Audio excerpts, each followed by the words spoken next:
안녕하세요. 김동섭입니다. 9월 17일 아침 시작하도록 하겠습니다.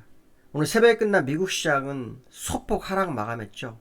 FMC 회의가 시작되면서 금리 인하에 대한 기대감도 있지만 관망세도 짙은 그런 상황이었고요. 다우가 0.27% 하락하고 나스닥은 0.07% 하락했습니다. 일단 투자자들은 금리나 확률을 높게 보고 있죠. 거의 100%로 확신하고 있고요. 다만 이제 0.25%냐 0.5%냐에 대한 부분인데 0.25%가 96%를 대세를 차지하고 있고요. 0.5%는 4% 정도밖에 기대치가 높지 않습니다. 연준이 0.5%를 하면 저는 되게 우려를 할 수 있다고 생각하기 때문에 시장 충격을 안 주려면 0.25%가 중요하고요. 특히 제롬 파월이 항상 연준 회의 후에 발표하는 성명서를 통해서 연준 의원들의 생각을 전달하죠. 그때 비둘기적 발언을 하느냐에 대한 싸움이 될 것 같습니다. 문제는 고용 문제를 어떻게 해결할 건지 그게 상당히 중요하겠죠. 인플레이션은 뭐 금리 인상해서 다시 회복시킬 수 있지만 고용만큼은 좀 다른 상황이잖아요. 관세 폭탄에 의해서 아시겠지만 원자재 가격이 올라가고 원자재 가격은 결국 제품 가격으로 가겠죠. 그러면 결국 제품을 소비하는 사 입장에서는 소비가 좀 줄어들 거라는 부분. 그렇기 때문에 기업은 매출이 늘어나지 않고 줄어들게 되면 그만큼 이익을 못 내기 때문에 이익을 줄이기 위해서 생산비를 줄일 수밖에 없죠. 생산비 줄이는 거지 생산비에는 또 뭐가 있습니까? 결국은 고용이 낄 수밖에 없기 때문에 고용에 대한 부분이 금리 인하로 해결될지 이거는 상당히 솔직히 미지수라고 저는 생각하는데 시장은 또 그렇게 생각하지 않는 부분도 있습니다.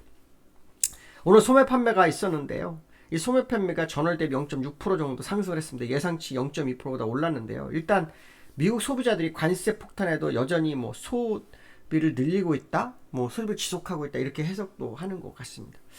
이번 그 FMC 회의에서는 이 소매 판매가 크게 영향을 미치지 못하죠. 고용이 제일 중요한 부분이었기 때문에 인플레이션 고용이 되게 중요한 부분이었기 때문에 이 고용이 어떻게 될지 고용이 침체가 되면 소비가 늘어도 경기 침체가 올 수밖에 없거든요. 그런 부분들 생각해 볼 수 있고요.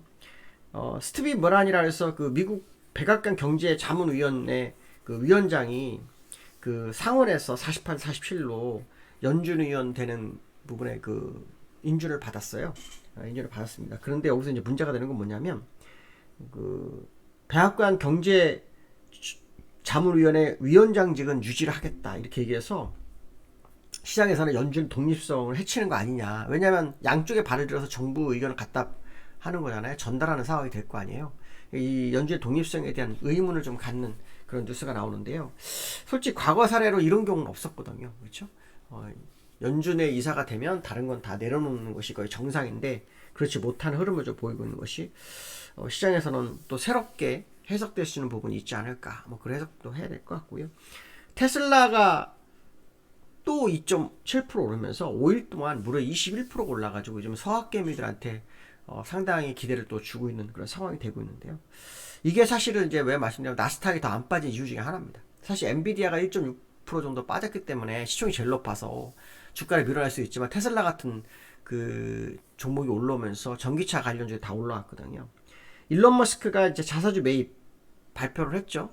뭐 휴먼로이드라든가 그렇죠? 인공지능 뭐 그것 때문에 뭐 자사주 매입한 것이 일론 머스크의 어떤 테슬라에 대한 자신감 뭐 이렇게 해석을 하면서 계속 오르고 있습니다. 특히 뭐 JP 모건인가 그쪽에서는 일론 머스크에게 10년 뒤 1조 달러를 지불하는 그 내용이 타당성이 있다라는 뭐 얘기까지 했었던 그런 상황이 나와서요. 결국 테슬라가 요즘 시장의 주도자로서 역할을 좀 하는 모습이 좀 있네요. 그래서 기술적으로 어저께 테슬라 모습을 보였는데 오늘은 테슬라가 오르긴 했지만 어제 고점 부분까지밖에 못 올라간 거다 이렇게 보시면 되는데요. 차트로도 한번 같이 보도록 하죠. 나스닥과 다우의 흐름을 보시면 큰 흐름은 없습니다. 이 다우는 여기 맞고 지금 다시 회귀하려고 하는 모습이죠. 이게 이제 월봉이 핵심이거든요. 핵심 월봉. 요거 맞고 떨어지는 상황이라서 이거 한번 지켜봐야 됩니다. 후행 스팬상으로는 추가 슈팅을 가기 위해서 굉장히 강력한 상승이 필요한데요. 그게 지금 나오지 않는 그런 상황이고요. 그럼 이제 여기서 끝나느냐, 뭐 시간 끌기 하느냐, 뭐 이런 부분이 또 문제가 되죠. 나스닥도 소폭 하락했는데 장중에 뭐 크게 하락 안 했습니다.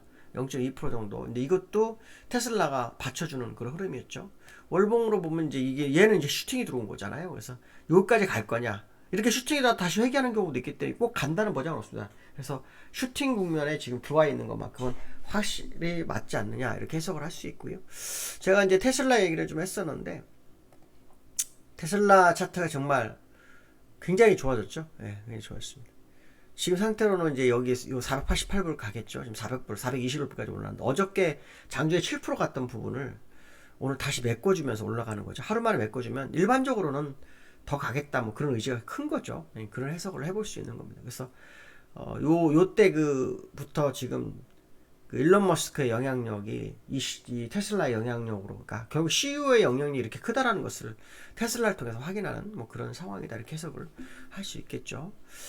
두 번째로는 원달러, 제가 이제 계속 얘기해야 되는데요. 이게 지금 되게 중요한 자리에 있거든요, 원달러가. 왜냐하면 이제 우상향으로 완전히 갈 거냐, 아니면 우하향으로 밀려버릴 거냐를 결정하는 구간이거든요. 근데 이제 밀려도 사실 1320원 이상은 없거든요.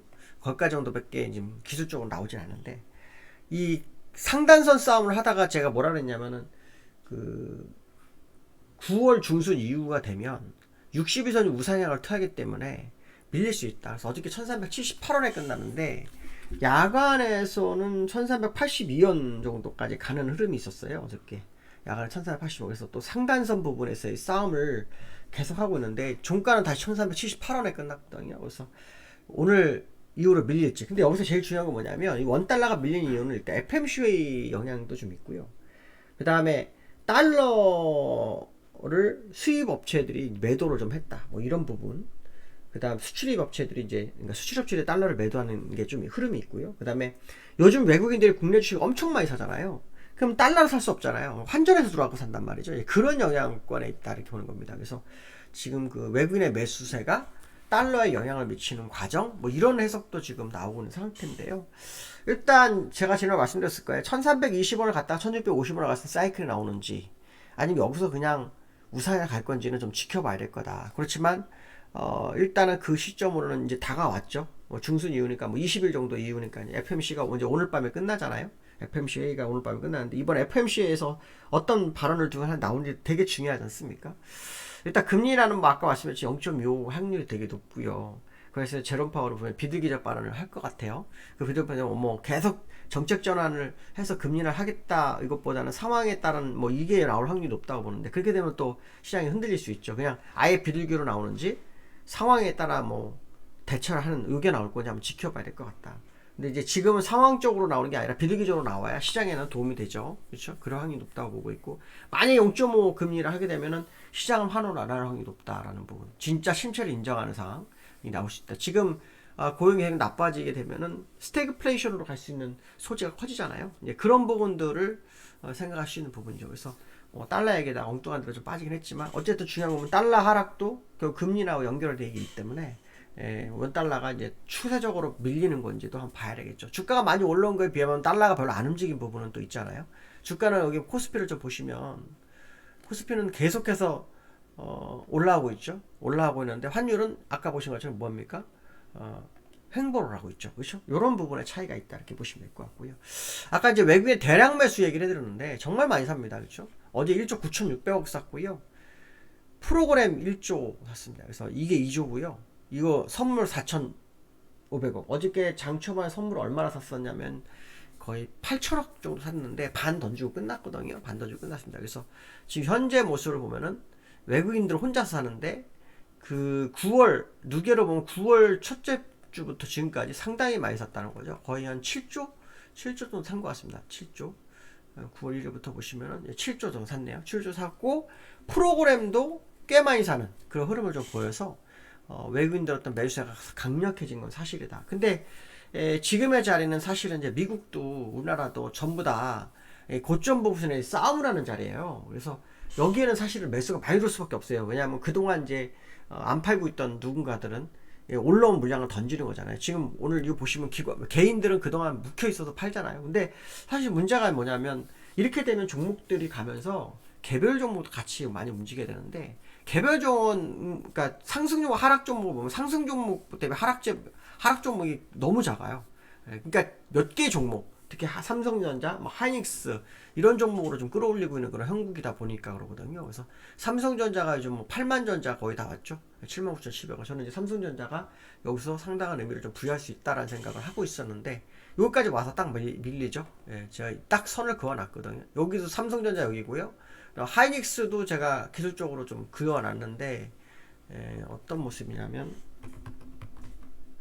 하이닉스도 기술적으로 보면은 딱 여기거든요. 어저께 목표치 채우는 그런 흐름이 나와서 일단 여기서 싸움을 얼마나 더 할지, 여기 이제 외국인과 기관이 대량으로 더 사는지 요걸 한번 지켜봐야 되는 시점이 됐다, 이렇게 보시면 될 것 같습니다. 오늘 여기까지 하겠습니다. 감사합니다.